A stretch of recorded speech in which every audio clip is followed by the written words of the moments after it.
ബംഗ്ലാദേശിലെ ന്യൂനപക്ഷ വേട്ട ഇപ്പോഴും അവസാനിക്കുന്നില്ല. കഴിഞ്ഞ ദിവസം 2 ഹിന്ദുക്കൾക്ക് നേരെയാണ് ആക്രമണം ഉണ്ടായത്.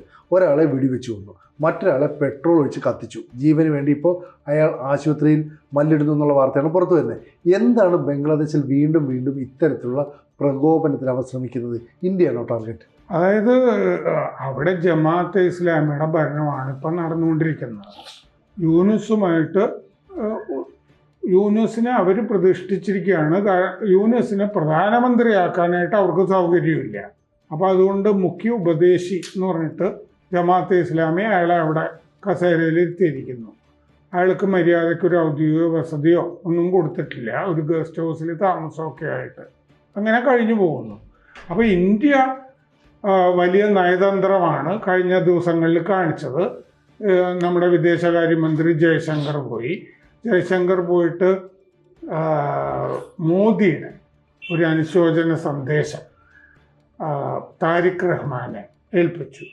ഉമ്മയുടെ മരണത്തിൽ നമുക്ക് ദുഃഖമുണ്ട് എന്നൊക്കെ ജയശങ്കർ പോയത് തന്നെ വലിയ ഒരു നയതന്ത്ര സംഭവമാണ്. അതുപോലെ പാകിസ്ഥാൻ്റെ ഹൈക്കമ്മീഷൻ, ഡൽഹിയിലുള്ള ഹൈക്കമ്മീഷനിൽ രാജ്നാഥ് സിംഗ് പോയിട്ട്, നമ്മുടെ പ്രതിരോധ മന്ത്രി തന്നെ പോയിട്ട് അവിടെ പുസ്തകത്തിൽ അനുശോചന സന്ദേശം എഴുതി. ഇതൊക്കെ അസാധാരണമാണ് എന്നാണ് റിപ്പോർട്ടുകളിൽ കാണുന്നത്. നമ്മൾ ഈ അവസരം BNP അധികാരത്തിൽ വരണം എന്നുള്ളൊരു വേറെ നിവൃത്തിയില്ല, കാരണം അവാമി ലീഗിനെ നിരോധിച്ചിരിക്കുകയാണ് അവിടെ. അപ്പോൾ ജനാധിപത്യ മാർഗങ്ങളിൽ കൂടിയുള്ള ഏതെങ്കിലും ഒരു ഭരണകൂടം വരണം എന്നുള്ളതാണ് നമ്മുടെ താല്പര്യം. അപ്പോൾ ഈ ജമാഅത്തെ ഇസ്ലാമിയുടെ ഭരണം നടക്കുന്നത് കൊണ്ട് ഹിന്ദുക്കളെ തെരഞ്ഞു പിടിച്ച് വേട്ടയാടിക്കൊണ്ടിരിക്കുന്നു. ഇന്നലെ ഒരു ഹിന്ദു ബിസിനസ്സുകാരനെ ശരീയത്പൂരിൽ പെട്രോൾ ഒഴിച്ച് കത്തിച്ചു. ഗൊക്കോൺ ചന്ദ്രദാസ് എന്നാണ് അദ്ദേഹത്തിൻ്റെ പേര്.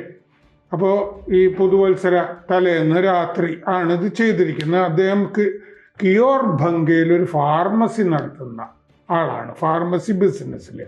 വീട്ടിലേക്ക് അന്നത്തെ കച്ചവടമൊക്കെ കഴിഞ്ഞ് വീട്ടിലേക്ക് മടങ്ങുമ്പോഴാണ് ഇയാളെ പിടിച്ചിട്ട് പലതവണ കുത്തി, നെഞ്ചത്തും മുഖത്തും ഒക്കെ കുത്തി. 50 വയസ്സാണ് ഇയാൾക്കുള്ളത്. ഈ കുത്തിയ ശേഷം പെട്രോൾ ഒഴിച്ച് കത്തിച്ചു. നേരത്തെ ഒരു ഹിന്ദുവിനെയും അങ്ങനെ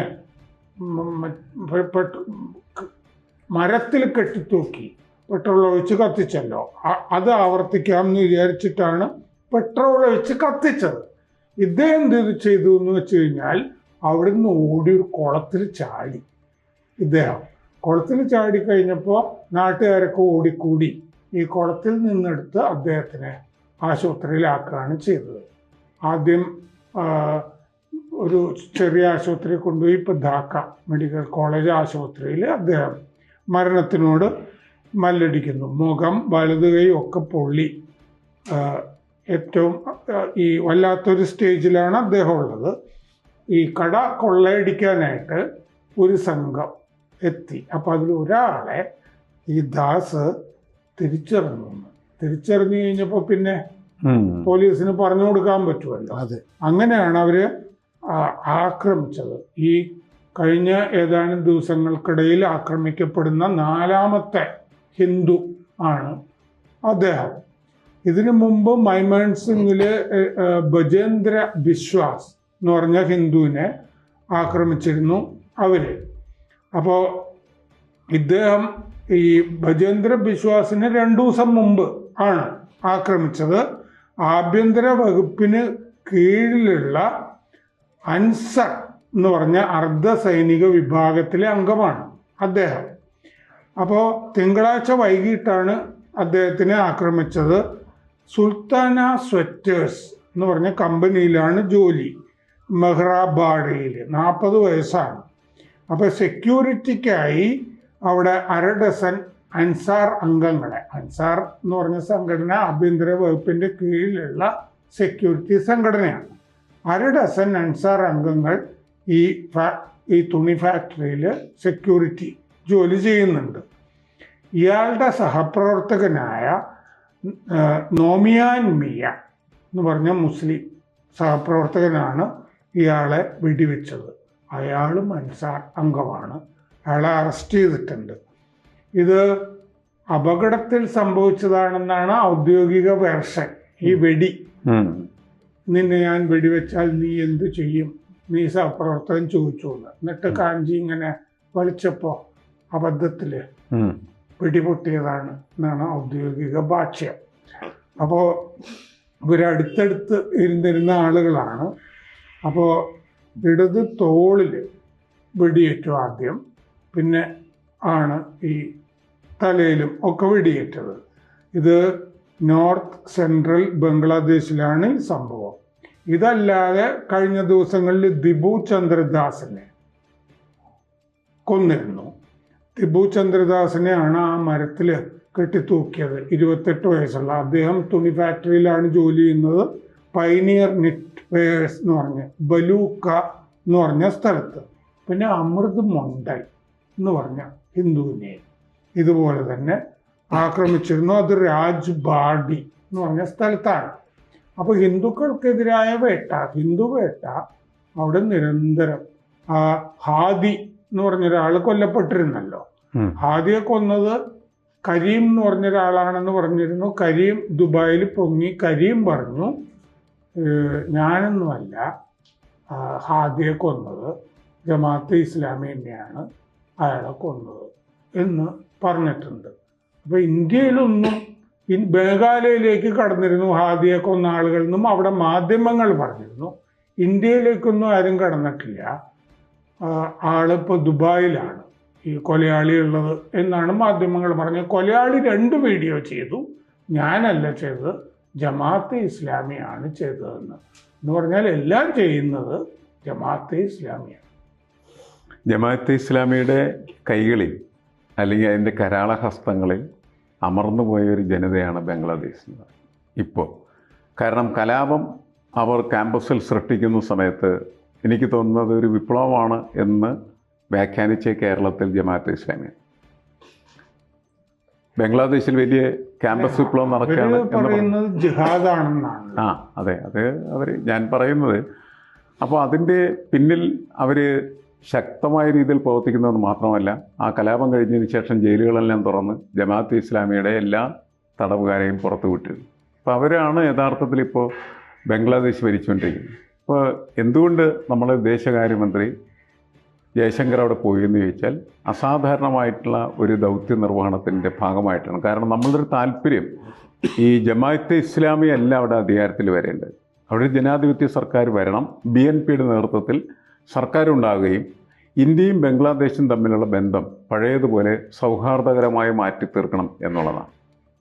അതിനുവേണ്ടി തന്നെയാണ് ഈ പ്രത്യേക ഘട്ടത്തിൽ രാജ്നാഥ് സിംഗ് ആയാലും അതേപോലെ തന്നെ ജയശങ്കറും ഈ കാര്യത്തിൽ ഇടപെട്ടെന്ന് ഞാൻ കരുതുന്നത്. കാരണം ഇന്ത്യക്ക് അല്ലെങ്കിൽ വലിയ തലവേദനയായിരിക്കും ജമാഅത്തെ ഇസ്ലാമി അവിടെ ഭരിക്കാൻ കയറി കഴിഞ്ഞാൽ അവർക്ക് ഈ 24 മണിക്കൂറും ചിന്ത ഇന്ത്യയെ ഉപദ്രവിക്കുക എന്നുള്ളത് തന്നെയായിരിക്കും. അതിൻ്റെ ഭാഗമായിട്ട് നടക്കുന്ന എന്നുവെച്ചാൽ അവർ അവിടുത്തെ മനുഷ്യരുടെ മനസ്സിനകത്ത് ക്രിയേറ്റ് ചെയ്തിരിക്കുന്ന ഒരു വെറുപ്പിൻ്റെ വളരെ ശക്തവും തീവ്രവുമായിട്ടുള്ള പ്രതിഫലനമാണ് ഈ ഹിന്ദു വേട്ടയിൽ. ഹിന്ദുക്കൾ മാത്രമല്ല, അവർ സിഖുകാർ, ക്രിസ്ത്യാനികളെ, പിന്നെ കുറച്ച് കമ്മ്യൂണിസ്റ്റുകാരൊക്കെ അവിടെ ഉണ്ട്, അവരെ ഒക്കെ ആക്രമിച്ചുകൊണ്ടിരിക്കുകയാണ് ചെയ്യുന്നത്. കാരണം അവരുടെ ഒരു പോളിസിയായിട്ട് അവർ കണക്കാക്കി വെച്ചിരിക്കുകയാണ്. മാത്രമല്ല ഒരു ഭ്രാന്ത് പോലെ അവരുടെ ഈ കൂലിപ്പട്ടാളത്തെ അതിന് വേണ്ടിയിട്ട് പാകപ്പെടുത്തിയെടുത്തിരിക്കുന്നു. ഇതാണ് ഇപ്പോൾ അവിടെ യഥാർത്ഥത്തിൽ സംഭവിച്ചുകൊണ്ടിരിക്കുന്നത്. അപ്പോൾ നമ്മുടെ ഒരു പൊളിറ്റിക്കൽ വിഷൻ എന്ന് പറയുന്നത് അവിടെ ഒരു ഡെമോക്രാറ്റിക് ഗവൺമെൻറ് ഉണ്ടാവുക എന്നുള്ളതാണ്. ഇപ്പോൾ ജനാധിപത്യ സർക്കാർ വന്നാൽ നമുക്ക് അവരുമായിട്ട് സംവാദം നടത്താനായിട്ടുള്ള സാധ്യതയുണ്ട്. ഈ ജമാഅത്തെ ഇസ്ലാമിയുടെ സംഘമാണ് വരണമെങ്കിൽ സംവാദം പോലും സാധ്യമല്ലാതായിത്തീരും. അതാണ് പ്രശ്നം. ശരിക്കും പറഞ്ഞാൽ ഈ പറയുന്ന ജമാഅത്ത് ഇസ്ലാമിയുടെ ഈ ആവശ്യം എന്ന് പറയുന്നത് വീണ്ടും അവിടെ ഭരണത്തിലേക്ക് എത്തുക, അല്ലെങ്കിൽ ഇനി അടുത്ത ഫെബ്രുവരിയിൽ മറ്റു പാർട്ടികളെ അതിജീവിച്ച് മുന്നേറുക എന്നൊക്കെയുള്ളതാണ്. അപ്പോൾ അതിന് വേണ്ടിയിട്ട് ബാക്കിയുള്ള ജനങ്ങളുടെ മുഴുവൻ സപ്പോർട്ട് കിട്ടാൻ വേണ്ടിയിട്ടാണ് ഈ ഹിന്ദുക്കളെ അല്ലെങ്കിൽ ന്യൂനപക്ഷങ്ങളെയൊക്കെ ഉപദ്രവിക്കുന്നത്. ബുദ്ധമതക്കാർക്ക് നേരെയും ക്രൈസ്തവർക്ക് നേരെയൊക്കെ ഈ ആക്രമണം ഉണ്ടല്ലോ. അവരുടെ ഒരു ടാർഗറ്റ് എന്തായിരിക്കും? ഇത് ഈ യൂനസ് അധികാരത്തിൽ വരുന്നതിന് മുമ്പ് ജൂലൈയിൽ ഈ വിദ്യാർത്ഥി പ്രക്ഷോഭം നടന്നിട്ട്, ആ ജൂലൈയിലെ വിദ്യാർത്ഥി പ്രക്ഷോഭം എന്ന് വെറുതെ പറയുന്നതാണ്.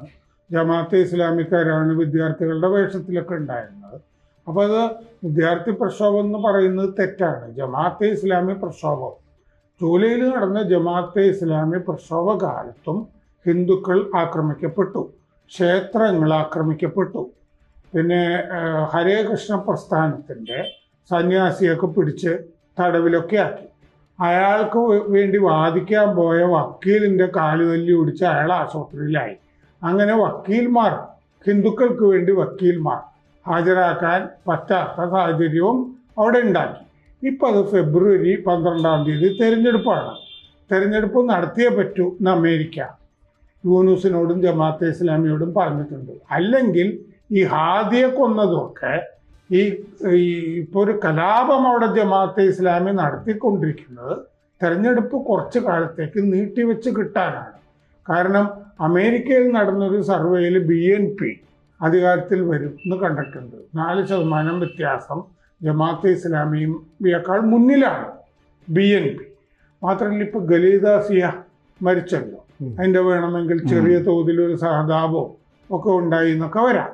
അപ്പോൾ BNP അധികാരത്തിൽ വരുന്നതുകൊണ്ട് തെരഞ്ഞെടുപ്പ് മാറ്റണം എന്നുള്ളത് കൊണ്ടുള്ള ഹിന്ദു വേട്ടയും കൂടിയാണ് ഈ നടന്നുകൊണ്ടിരിക്കുന്നത്. പിന്നെ വിദ്യാർത്ഥികൾ അവിടെ പുതിയ രാഷ്ട്രീയ പാർട്ടി ഉണ്ടാക്കി, NCP എന്ന് പറഞ്ഞിട്ട്, നാഷണൽ സിറ്റിസൺ പാർട്ടി എന്ന് പറഞ്ഞിട്ട്. ആ പാർട്ടി ജമാഅത്തെ ഇസ്ലാമിയുടെ സഖ്യത്തിൽ കഴിഞ്ഞ ആഴ്ച ചേർന്നിട്ടുണ്ട്. എന്ന് പറഞ്ഞാൽ വിദ്യാർത്ഥി പാർട്ടി സ്വന്തമായിട്ട് അവർക്ക് 7% വോട്ടേ കിട്ടുമായിരുന്നുള്ളൂ എന്ന് സർവേയിൽ കണ്ടിരുന്നു. ജമാഅത്തെ ഇസ്ലാമി അധികാരത്തിൽ വരികയാണെങ്കിൽ ചില മന്ത്രിസ്ഥാനമൊക്കെ ആയിട്ട് നടക്കാമെന്ന് വിചാരിച്ചിട്ട് ജമാഅത്തെ ഇസ്ലാമി സഖ്യത്തിൽ പോയി ഈ പിള്ളേരുടെ പാർട്ടി ചേർന്നു. പക്ഷെ ആ പാർട്ടിയുടെ അകത്ത് അതൊരു പിളർപ്പ് സൃഷ്ടിച്ചിരിക്കുകയാണ് ഇപ്പോൾ. കാരണം കുറേ പേര് നമ്മൾ സ്വന്തമായി പാർട്ടി ഉണ്ടാക്കിയത് ജമാഅത്തെ ഇസ്ലാമിയുടെ കൂടെ സഖ്യത്തിൽ പോയി ചേരാനാണോ എന്ന് ചോദിച്ച് കുറേ പേര് വിഘടിച്ച് അവർ BNP സഖ്യത്തിൻ്റെ കൂടെയൊക്കെ നിൽക്കാൻ സാധ്യതയുണ്ട്. അപ്പം അതുകൊണ്ടൊരു ഫ്ലൂയിഡ് സിറ്റുവേഷൻ അവിടെ നിൽപ്പുണ്ട്. ഇപ്പോഴത്തെ നിലയ്ക്ക് BNPക്ക് അവിടെ ഒരു സാധ്യതയുണ്ട്. അതിലാണ് ഇന്ത്യക്ക് താല്പര്യം. മാത്രമല്ല ഹിന്ദു വേട്ട ഇങ്ങനെ തുടരുന്നത് നമുക്ക് അനുവദിച്ചു കൊടുക്കാൻ പറ്റില്ല. നമുക്ക് ചിലപ്പോൾ സൈനികമായിട്ട് ഇടപെടേണ്ടി വരും. ഇപ്പോൾ RSSും അങ്ങനെ ഒരു നിലപാടെടുത്തല്ലോ. ഇന്ത്യ അത് ഈ ഹിന്ദു വേട്ട നോക്കിക്കൊണ്ടിരിക്കരുത് എന്ന് മോഹൻ ഭാഗവതും ഒക്കെ പറഞ്ഞില്ലേ. അപ്പോൾ അതുകൊണ്ട് സൈനികമായ നടപടി ഒഴിവാക്കാനും അവിടെ BNP അധികാരത്തിൽ വരുന്നതാണ് നല്ലത്. ഹിന്ദു വേട്ട അവസാനിപ്പിക്കാനും അതാണ് നല്ലത്. നമുക്ക് നോക്കിയിരുന്ന് കാണാം. ഏതായാലും ഇത് വളരെ വേഗത്തിൽ തന്നെ ഒരു തീരുമാനം ഈ കാര്യത്തിൽ ഉണ്ടാകുമല്ലോ. പക്ഷെ എനിക്ക് തോന്നുന്നത് BNP തന്നെയാണ് അധികാരത്തിൽ വരാനുള്ള സാധ്യത. കാരണം ഇന്ത്യയുടെ ഒരു ആഗ്രഹം എന്നതുകൂടി ഈ സന്ദർശനത്തിലൂടെ ബംഗ്ലാദേശ് ജനതയ്ക്ക് നമ്മൾ നൽകിയിട്ടുണ്ട്. അതും കൂടി അതിൻ്റെ അകത്തൊരു ഭാഗമാണ് ശരി.